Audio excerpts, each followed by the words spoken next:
July the 21st at Yuen Long Station in northern Hong Kong. Dozens of men in white T-shirts attack people getting off commuter trains.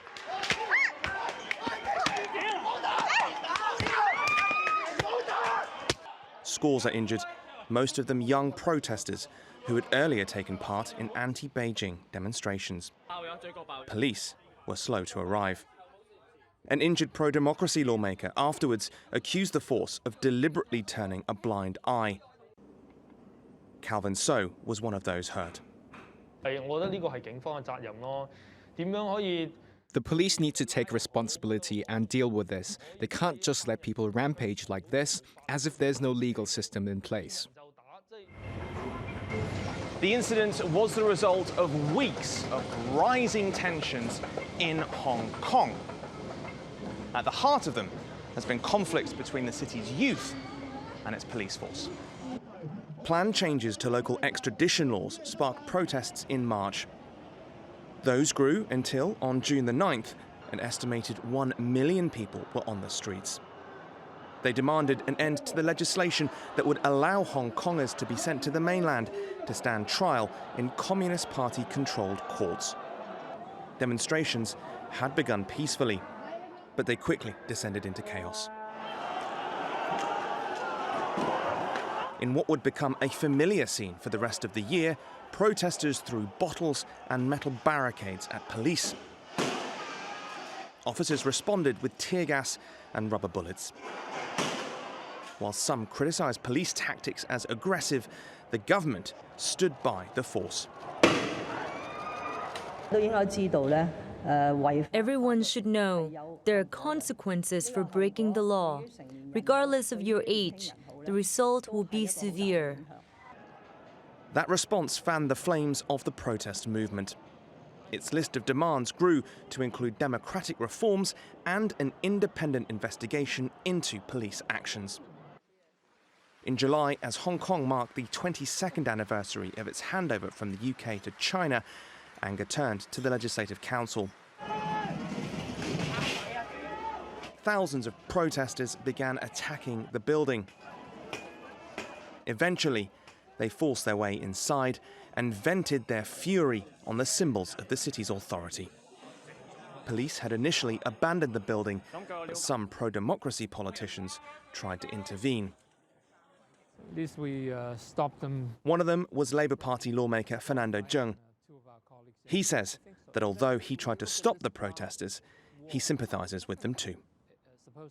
They knew it was meaningless, but they wanted to get arrested. They wanted to show the world that the young people in Hong Kong are ready to sacrifice their physical health, their future, and even their lives. LegCo is supposed to represent the people, to monitor the government, make it accountable to its people. But we have failed. Between June and November, police arrested nearly 4,500 people in connection with the protests. According to some legal scholars, some of those detentions have been without strong evidence. The situation had deteriorated further by October, when police twice used live ammunition to shoot protesters. Some, like Hong Kong First lawmaker Claudia Mo, have outright accused police of murder. It's all this political influence, political infiltration of their thoughts, that they are now the soldiers. They're not just police people. They are the soldiers. And for soldiers, you attack while defending, right? And the Hong Kong people have become their enemies. But protesters are facing their own backlash. As the Polytechnic University was besieged in November, pictures showed protesters using bows and arrows in addition to slingshots and Molotov cocktails. One man died last month after being hit in the head by a brick. Rioters' intention was to bring Hong Kong into a total breakdown. No excuse, no political motives can justify or glorify this madness. One person who has witnessed all of this firsthand is E. That's not her real name, which she wants to hide to protect her identity. She's been providing first aid during protests since June and reckons she's treated as many as 1,000 people. She believes that while protesters may have crossed some lines, it's injuries caused by police that have been the most serious. You see some things that make you so angry, so sad. You know, for example, it's like in Polytechnic University, there were some really young kids there. They had to have stitches because we didn't have local anesthetic, so they had to have stitches without anesthetic. And you know, to go through that when you're 12 or 13 in a place like Hong Kong, you really don't expect it. Yi's experiences aren't unique. Carrie Lam's, however, are.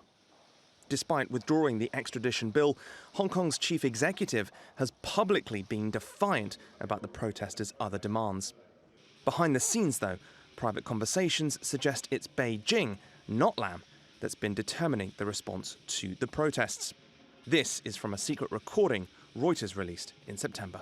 Once an issue has been elevated to a national level, to a sort of sovereignty and security level, the political room for the chief executive, who unfortunately has to serve two masters by constitution, that is the Central People's Government and the people of Hong Kong, that political room for maneuvering is very, very, very limited.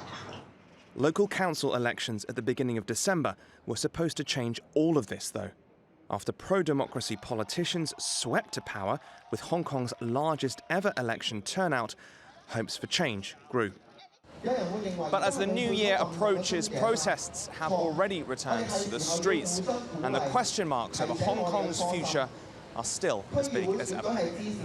Joel Flynn, TRT World, Hong Kong.